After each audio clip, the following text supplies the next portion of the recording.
India's number 1 director S S Rajamouli and Rama Rajamouli వల్ల నేను చనిపోతున్నాను. అందుకు సంబంధించి నేను ఇస్తున్న మరణ వాంగ్మూలం. వీడేంటి పబ్లిసిటీ కోసం ఇలా చేస్తున్నాడు అని మీరు అనుకోవద్దు.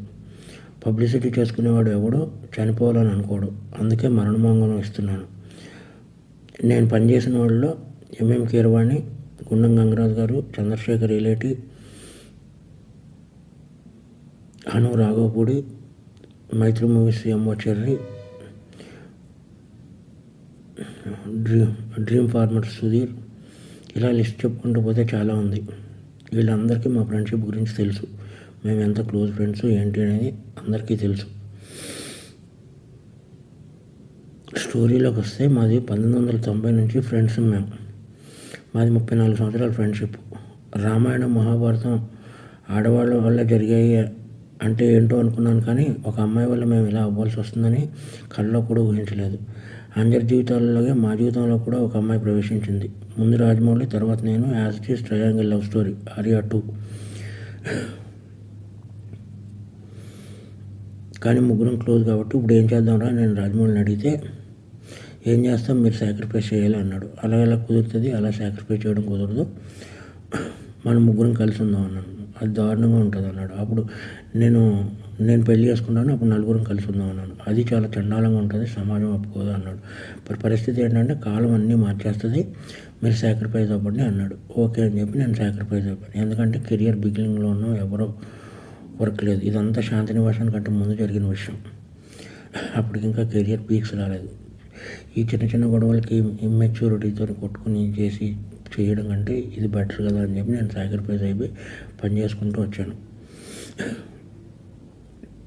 ఇక్కడి వరకు అంతా బాగానే ఉంది. ఆడు నంబర్ 1 డైరెక్టర్ అయిన తర్వాత ఆడికి ఏమొచ్చిందంటే డౌటు, నేను ఇవన్నీ ఎవరికో చెప్పేశాను అని చెప్పి నన్ను టార్చర్ పెట్టడం మొదలుపెట్టాడు. నా 30 సంవత్సరాల జీవితాన్ని ఆడి కోసం సాక్రిఫైస్ చేసినందుకు నన్ను టార్చర్ పెట్టడం మొదలుపెట్టాడు. ఎందుకు అంటే, ఒకసారి ఆడికి నాకు చిన్న ఆర్గ్యుమెంట్ జరిగితే, మన స్టోరీని సినిమాకి ఇంత ఇస్తాను అని ఒక మాట అన్నందుకు నాకు నరకం అంటే ఏంటో చూపించాడు. నా రిలేషన్ కట్టు భైరవగాడు, చెంపాగాడు, కార్తికేయ గాడిని, వీళ్ళందరినీ మేము పెంచాం. ఆడిని బాబా అంటారు, నన్ను బాబా అంటారు. మందరిని పెంచాం. వీళ్ళందరూ దూరం అయిపోయారు. నా ఫ్యామిలీ మొత్తం దూరం అయిపోయింది. ఎందుకంటే ఈ నంబర్ 1 డైరెక్టర్ అయ్యేటప్పుడు ఈ శాసించేస్తున్నాడు ప్రపంచాన్ని. శాసించేసి నన్ను చంపేయాలన్నంత టార్చర్ పెట్టాడు. ప్లస్ నేను గాడ్సన్ కాదు, ఆయన మహాత్మను చేయడానికి నేను శ్రీను. అందుకని చెప్పి నేను ఈ డెసిషన్ తీసుకున్నాను. ఈ డెసిషన్ తప్పు రైట్ అనేది నాకు పర్సనల్. 55 ఇయర్స్ ఎలాగ అయిపోయినాయి నాకు. 55 ఇయర్స్లో నో మ్యారేజ్, నో ఇది, ఓన్లీ సింగిల్, ఇలా బ్రతికారు. బట్ ఇలా నా వల్ల నా జీవితంలో ఎవరి జీవితం అవ్వకూడదని యూత్కి నేను ఇచ్చే సలహా ఏంటంటే, కెరియర్ని బిల్డ్ చేసుకోండి, అమ్మాయిల జోలికి వెళ్ళకండి.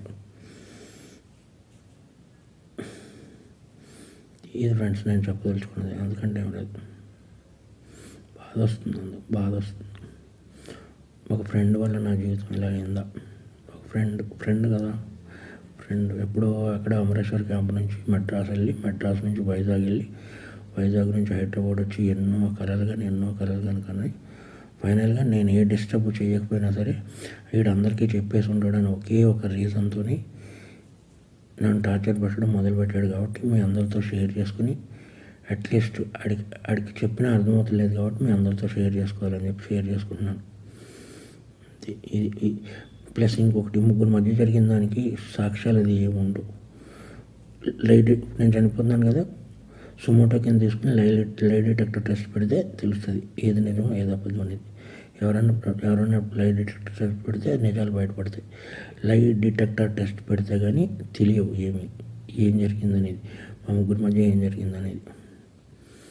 ఎనీవే, ఏదన్నా సాడ్ ఫర్. నా పేరు శ్రీను 1 2 3 4 ఆడే వేసాడు యమదొంగకి. మీరు 7వ నిమిషం దగ్గర కనబడద్ది శ్రీను 1 2 3 4. ఉప్పులపాటి శ్రీనివాసరావు, ఎగ్జిక్యూటివ్ ప్రొడ్యూసర్ ఉప్పులపాటి శ్రీనివాసరావు 1 2 3 4 అని. ఇది నా మరణ వాంగ్మూలం.